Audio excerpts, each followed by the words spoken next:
Bueno, como hoy estamos con la Divina Pastora, no transmitió producción el programa de Vladimir porque además hubo cadena, hubo la presentación de la memoria y cuenta de Maduro en la Asamblea Nacional Constituyente. Entonces, después que termine el programa, lo van a ver Vladimir con Trino Márquez, acabamos de ver la promo.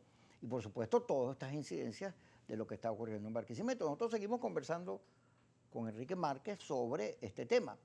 Fíjate, me dice Brisny Baja y me dice, mire que un televidente llama para decir que, bueno, ¿y por qué no hacen un referendo a ver si la gente quiere a Maduro? Y yo le digo, mira, hay un grupo que está promocionando eso y varios voceros que dicen, bueno, vamos a un referendo, consultar a la gente, pero las fuerzas más importantes no tienen eso en agenda, sino están en un proceso de a veces si elegimos el CNE o no, si todas estas cosas que pasan, y más bien la elección que compete, que está en la Constitución, que viene, que es la parlamentaria, está en un veremos, porque uno no sabe si hay grupos que van a ir o no. ¿Cómo ves tú esto de la posibilidad de un referéndum? Que imagínate tú, si una cosa tan fácil que cómo es contratar quien tiene mayoría en la Asamblea, no se hace, como será un referéndum, pero en todo caso, ¿cómo ves tú este 2020, este 2020? Sí. ¿Para dónde vamos? ¿Hay futuro? ¿Gana Maduro? ¿Gana la oposición? ¿No gana nadie? ¿Gana el país? O sea, ¿cuáles son los escenarios que se plantean? Mira, primero yo creo que este año debe haber un nuevo CNE y debe ocurrir pronto. Yo espero que pueda ser nombrado en la Asamblea. ¿En cuál de las Bueno, asambleas? espero. A lo mejor yo soy muy optimista en esto, pero yo creo que hay que presionar internacionalmente al gobierno para que respete la Asamblea dirigida por Guaidó. Bueno, al gobierno se ve que le pegó lo de Sí, México, sí, Uruguay y Argentina. hay que presionarlo y no hay que dejar de hacer esa presión, porque es el gobierno el que está violando la Constitución y las leyes de una manera Pero el abierta. gobierno dice que es un problema de la oposición, que Parra, No es verdad, Venega, otros que son no es verdad. oposición. Basta con que se repita la sesión, todos juntos, contemos los votos, que muestren los votos que tienen. No tienen los votos para gobernar la Asamblea. Los votos los tiene Guaidó y ¿Y que no siga sería allí. mejor agarrar a este grupo de diputados de la oposición que dicen que son vendidos traidores, pero ellos critican y señalan y hacen señalamientos y dicen que han sido maltratados por Guaidó, que no coinciden con la política? No es más fácil que el G4, que la dirección política se reúna en estos grupos, le brinde alternativas y los recupere y no dejar que la oposición se siga dividiendo y dividiendo y dividiendo? Yo creo que el diálogo y el entendimiento tiene que ser a todo nivel, para fortalecer la unidad política de la oposición y para fortalecer una posibilidad de solución política en el país. Creo que tenemos que entendernos de una manera mucho más clara, porque como tú has dicho antes, estamos como en una guerra política y eso no nos ayuda en nada. Lo cierto es que debe haber un nuevo CNE, pero ponerse de acuerdo en un nuevo CNE para organizar un plebiscito es mucho más complicado, porque Maduro tendría que estar de acuerdo, porque esa figura no existe en la Constitución. Tendría que estar de acuerdo él en consultar al pueblo sobre una materia como esa. No, y viendo Y las encuestas no lo sabemos va a que hacer. no va a ocurrir.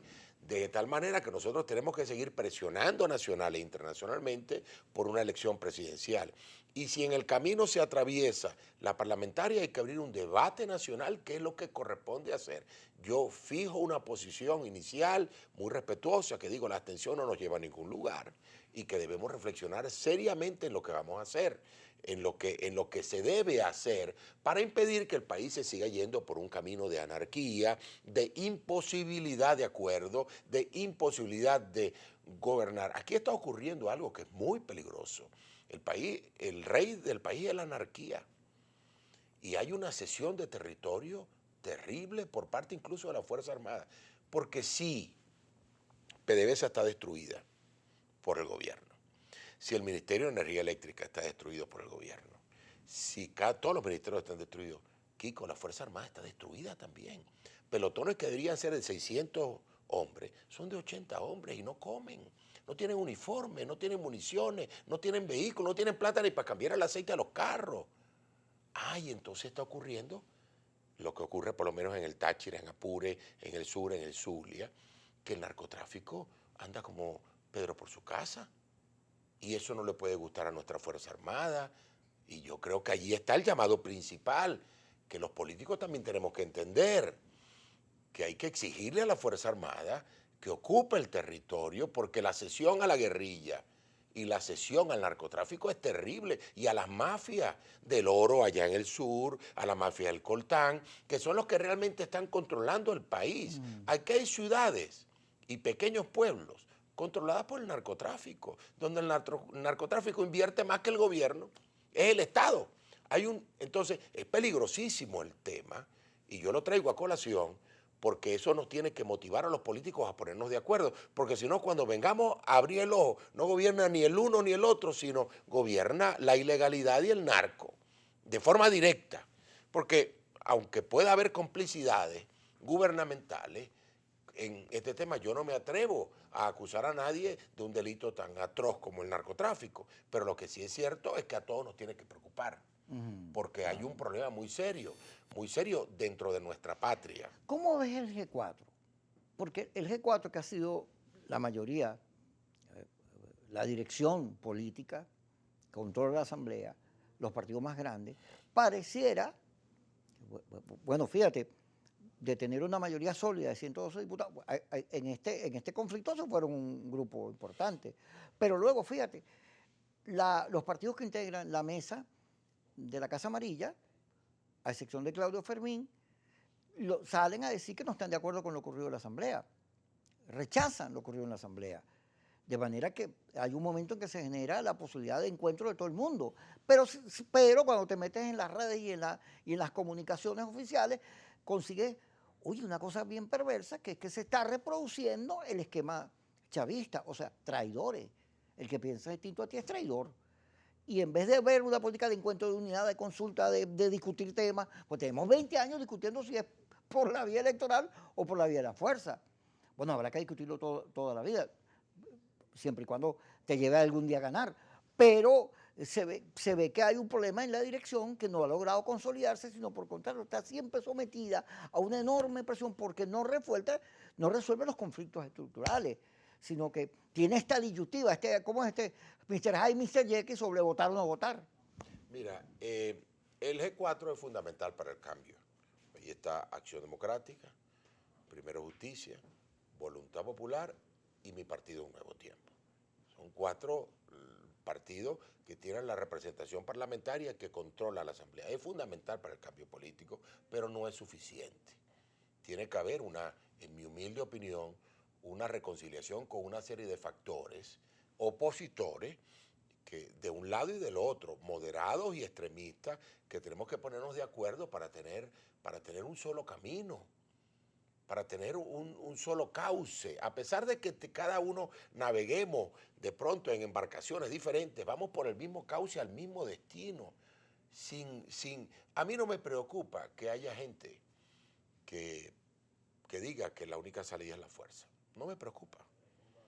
Porque está persiguiendo el mismo objetivo que yo persigo, pero que no critiquen tampoco a aquellos que estamos buscando una solución de otro tipo. El complemento entre los factores de oposición es fundamental. Por eso es que en mí no escucharás el término traidor, porque realmente lo que le pasó a estos muchachos, la mayoría muy jóvenes, que cayeron en las fauces del gobierno, es que son unos títeres del gobierno, porque no controlan la Asamblea. Una junta directiva que no controla nada, que es manejada por el gobierno. Pero ellos dicen, fíjate que Negal, que estuvo aquí, yo le tengo mucha confianza a Negal, además todas las críticas y señalamientos que le he hecho me las había hecho mucho antes. Pero ellos dicen, en el caso de la Comisión de Contraloría, que los acusan ellos nada más, pero que la Comisión de Contraloría, en esta gestión, estos 5 años de todos los que la han presidido, firmaban cartas de buena conducta, que también tiene que ser investigado eso. No, pero claro, la investigación o la lucha contra la corrupción no debe tener fronteras políticas.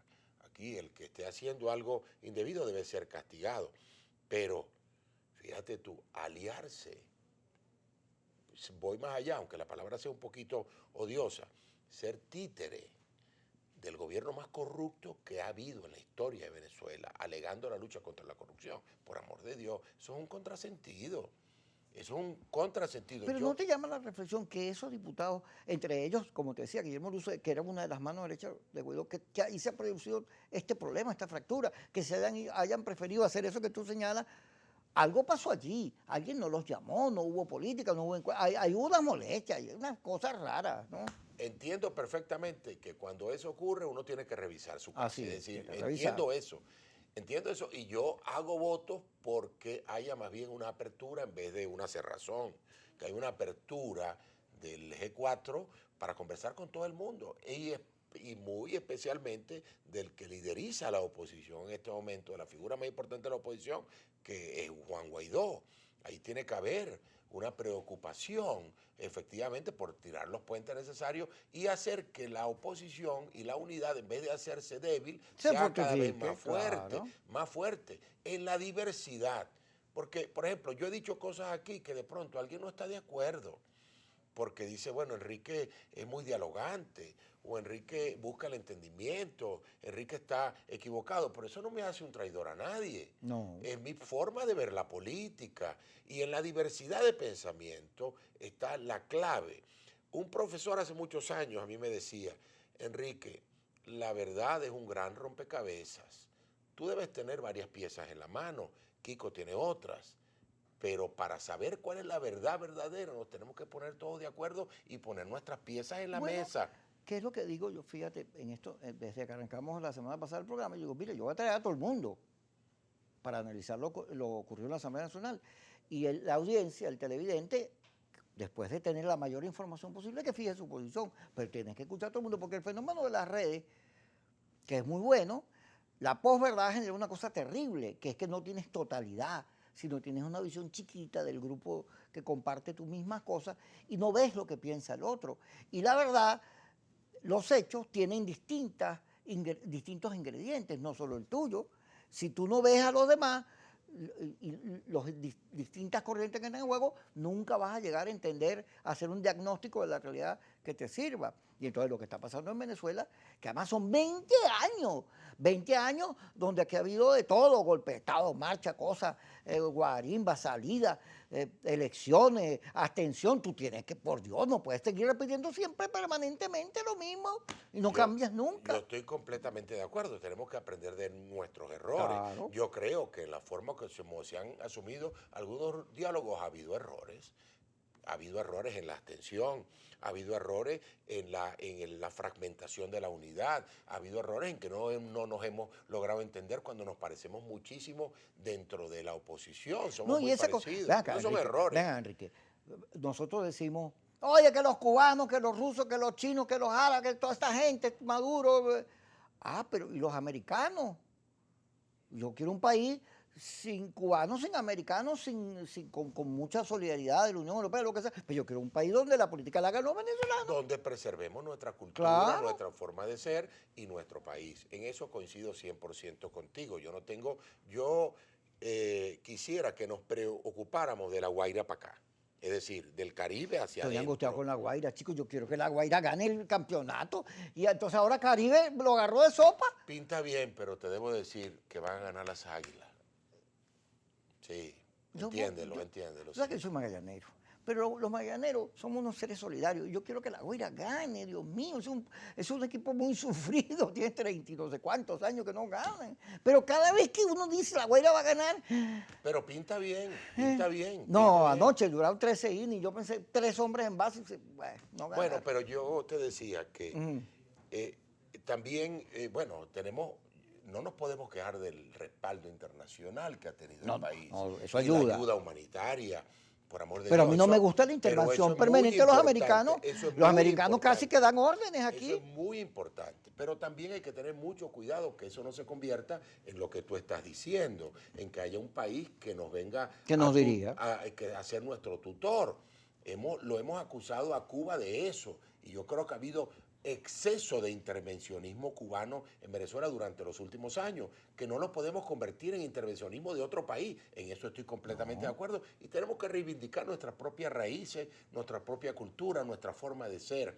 Jamás ha sido nuestra forma de ser, esta que tenemos hoy en las calles. No. Esta separación, Esta este peleadera. odio, esta persecución, esa no es la forma de ser del venezolano. Por eso es que tenemos que imponer unos nuevos códigos sociales, de política, que puedan rescatar este país para aquellos que estamos aquí, que no nos hemos ido y no nos vamos a ir, y para aquellos que se tuvieron que ir, Que puedan regresen, volver, claro. que puedan volver, porque Venezuela es un gran país, un país que tiene un futuro inmenso, y si hay algo que creo que va a ocurrir en el 2020, es que se va a ver ese gran país recuperando terreno, recuperando espacio, y que los empresarios se dediquen a lo suyo, que la iglesia se dedique a lo suyo, y que los políticos nos dediquemos a lo nuestro, que es buscar entendimiento.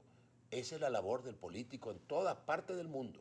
Buen final, señor Enrique, le quedó muy bien, caramba. Espero que nuestra audiencia lo valore en su justa dimensión. Gracias por estar con nosotros. Gracias a ti. Quito. Vamos a ver ahora a Vladimir, que está, como no se pudo transmitir el programa, lo vamos a ver ahorita con Trino Márquez y por supuesto todo lo que tiene que ver con las festividades de la Divina Pastora allá en Barquisimeto, que ha sido el eje de nuestra transmisión el día de hoy. Gracias por estar con nosotros. No tuvimos Kikosis, que a la gente le encanta, porque entramos tarde al programa y digamos, la entrevista se va a desarrollar de una manera en tal en que yo creo que a ustedes les debe haber agradado. Así que mañana tenemos su Kikosis y nuestro esquema normal de programa. Gracias por estar con nosotros.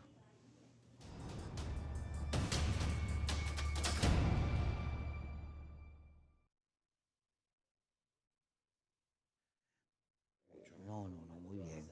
No.